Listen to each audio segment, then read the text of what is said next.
चलो भाई देखो अब मैं क्या करता हूँ। स्वागत है और हम मीडिया का भी मंथन कर रहे हैं जो ये तथाकथित चौथा स्तंभ है, चौथा खंबा है जमहूरियत का, लोकतंत्र का। और इस पर बात करने के लिए आज एक खास मेहमान मेरे साथ हैं। वो किसी परिचय के मोहताज नहीं है, आप सब लोग उनसे भली भांति वाकिफ हैं। रवीश कुमार हमारे साथ। Thank you Sandeep, thank you. तो आज रवीश कुमार से हम बातचीत करने वाले हैं इस चौथे खंबे की, चौथे स्तंभ की। मैंने तथाकथित शब्द इस्तेमाल किया। और रवीश, एक वो पुरानी कहावत है अंग्रेजी में, we are living in interesting times, पर जर्नलिज्म के बारे में आज कहा जाए we are living in difficult times तो शायद ज्यादा बेहतर होगा।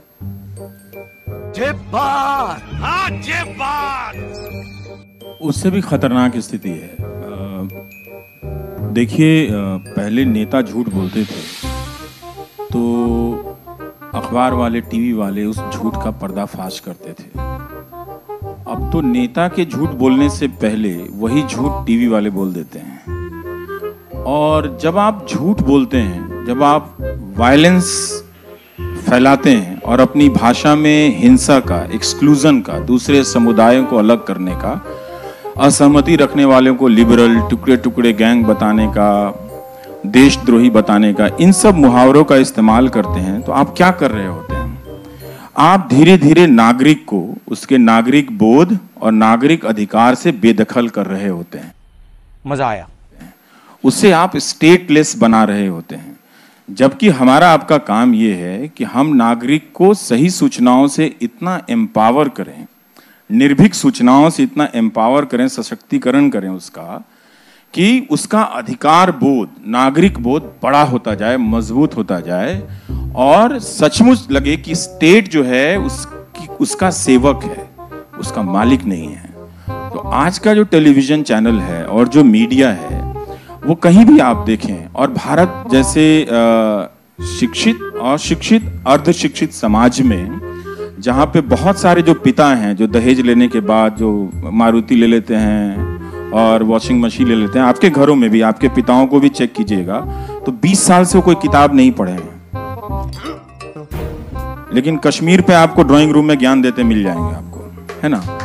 तो अपने पिताओं को चेक कीजिए घर में। बहुत खतरनाक स्थिति में हम पहुंचते चले नहीं, आजकल संविधान की बड़ी दुहाई दी जा रही है रवीश। तो मैंने एक राष्ट्रीय प्रवक्ता से पूछा कितने अनुच्छेद हैं, कितने आर्टिकल हैं, प्रियम्बल पढ़ के बता दो, तो नहीं पता था। नहीं पता रहेगा। हाँ। क्योंकि हमने संविधान के हिसाब से नागरिकता का निर्माण नहीं किया।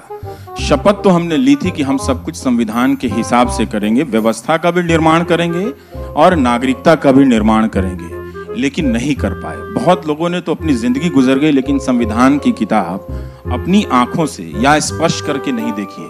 आप मीडिया के हिस्सा हैं, आप एक चैनल के मैनेजिंग एडिटर हैं, सार्वजनिक मंचों से आप कहते हैं कि टीवी देखना बंद कर दो। हाँ, वो तो बहुत सारे लोग कहते हैं। बेहतर करो या टीवी देखना ही बंद कर दो। दोनों बहुत अच्छा बोला, खुद लिखा है आपने। दोनों है। आप अगर मेरा प्रोग्राम देखें तो मैं टीवी को बेहतर ही कर रहा हूं, क्योंकि ज्यादातर लोग जब मेरे बारे में बात करते हैं तो सोशल मीडिया में आईटी सेल ने जो धारणा बनाई है उसके रिस्पॉन्स में करते हैं।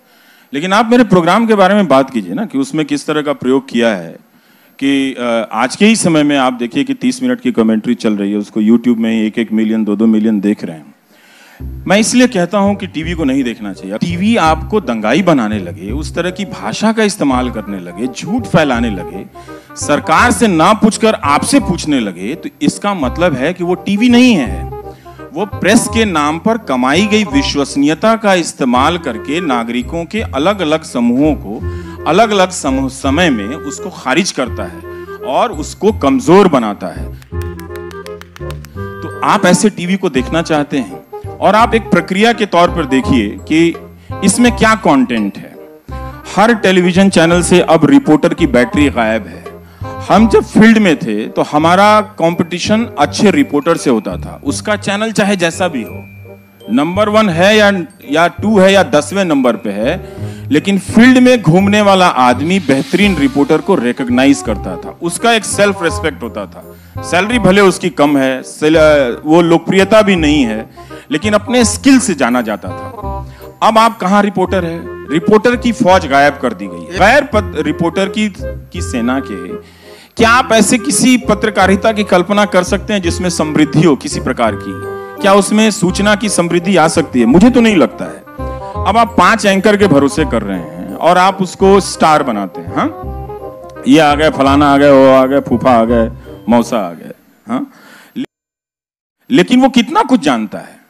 वो नहीं जानता, उसके पास सूचनाएं नहीं है। तो जिस वक्त, जैसे दिल्ली का ही आप उदाहरण ले लें, तो दिल्ली में दंगे हुए, तो इस वक्त दिल्ली राजधानी, आप सोचते होंगे कि ये मीडिया का कैपिटल है। हाँ, लेकिन आप देख लीजिए क्या रिपोर्टिंग है, बहुत कम रिपोर्टिंग है जिसमें जवाबदेही फिक्स कर पाए आप। यही दंगा हो गया, 3 दिनों तक पता ही नहीं चला कि कौन शुरू किया, क्या हो रहा था। तो इस राजधानी की बात ये इसलिए हुआ कि रिपोर्टर का तंत्र ध्वस्त हो गया है। एंकर को एक लाइन का टॉपिक चाहिए होता है और 4 गेस्ट आते हैं, और उसमें वो गेस्ट अगले दिन आपको नाली पे भी आता है, अगले दिन पानी पे भी आता है, फिर पाकिस्तान पे भी आ जाता है। उसकी भी अपनी एक सीमा है। तो अगर आप उन कार्यक्रमों को देख रहे हैं तो विश्लेषण कीजिए कि आप कितना जानते हैं। तो हम इंफॉर्मेशन सीकिंग और रीडिस्ट्रीब्यूटिंग मीडिया नहीं है, हम नैरेटिव कहीं से उठा रहे हैं और उसको रीडिस्ट्रीब्यूट कर रहे हैं। पर उसका ये कमजोर करता है। एक और पहलू है रवीश, जो आप बात कह रहे हैं वो बिल्कुल आप बजा फरमा रहे हैं। और आजकल जो टॉक शोज, मैं भी एक टॉक शो होस्ट करता हूँ, उनके नाम ही अगर आप देखेंगे, टक्कर, दंगल, आर पार, वो तीर चल रहे हैं और भाले चल रहे हैं, और महाभारत, ललकार, ऐसे ऐसे नाम है। पर व्यूअर देख रहा है। नहीं, मैं नहीं मानता कि इसमें व्यूअर का कसूर नहीं, ये जो टीआरपी का जो खेल है, टीआरपी आती है, वो भारत पाकिस्तान मैं तो दुनिया का पहला 0 टीआरपी एंकर हूँ। आपकी दुनिया में एग्जिस्ट करता हूँ, ऐसी बात नहीं है, मैं एग्जिस्ट करता हूँ। बात ये है ना संदीप, आप एक और मैं एक बात कहता हूँ, आप अपने दफ्तर में या कहीं भी आप एंकरों की मेहनत देखिए। जब मैं एंकर बना तो 4 दिन में ही कहने लगा कि ये अजीब काम है, इसमें तो सर्फ के भी 250 रुपए बच जाएंगे क्योंकि कपड़े भी गंदे नहीं होते हैं। मैं कहता ये बढ़िया है यार, ना जीन्स धोने की जरूरत है, ना शर्ट धोने की जरूरत है, चेहरे पे चमकाओ और आके बैठ जाओ और कुछ भी बोलते रहो, है ना। तो उसमें मेहनत नहीं है। तो जिन एंकरों को दिया गया, आप इसको फिजिकली मेजर कर सकते हैं। मैं कर सकता हूं कि वो अपने प्रोग्राम के लिए कितना मेहनत करते हैं। सच बात यह कि कोई नहीं करता है। ये ड्रामाबाजी बंद होना चाहिए। हमने दर्शकों तक सूचना ले जाने के लिए मेहनत नहीं की। मैं अपने ही चैनल की बात बता रहा हूं, मैं अपने प्रोग्राम्स की क्लिपिंग्स नहीं बनाने देता। बहुत रेयर होता है तो वो मान भी गए हैं, उनको समझाया जाके कि नहीं आप मत कीजिएगा ऐसा, क्योंकि मैं अपने दर्शकों से यही कहता हूं कि अगर आपको दर्शक बनना है तो एक जिम्मेदारी का काम है। ये हुले लेले का काम नहीं है कि आधे घंटे के प्रोग्राम में 10 मिनट का क्लिप निकाल के 10 सेकंड का लेके आप उसको वायरल कराते हैं। और आप देख लीजिए कि उसके कोई दूसरे छोटे बड़े क्लिप्स नहीं होते हैं, लेकिन तब भी 1 मिलियन क्लिप्स होते हैं। तो क्या ये खराब है? क्या सारी दुनिया मुझे देख लेगी? नहीं देखेगी, वो पर्याप्त है। नहीं तो YouTube क्या जरिया हो जाएगा? चैनल देखना बंद कर दे। मैं बता रहा हूं आपको, वहां पे एक नंबर लिखा होता है ना। टीआरपी का आप भी जानते हैं कि 20,000 मीटर का क्या फर्जीवाड़ा है, वो आपको पता है। उसमें बहुत सारे विवाद है, पर YouTube में एक पता चलता है कि एक नंबर उसमें लिखा रहता है। उसको कोई चैलेंज करे तो वो अलग बात है, पर मेरी नजर में वैसा कोई गंभीर चैलेंज नहीं है। तो फिर मुझे भी बताइए। भगवान कसम, क्या प्रोग्राम दिखा दिया तूने।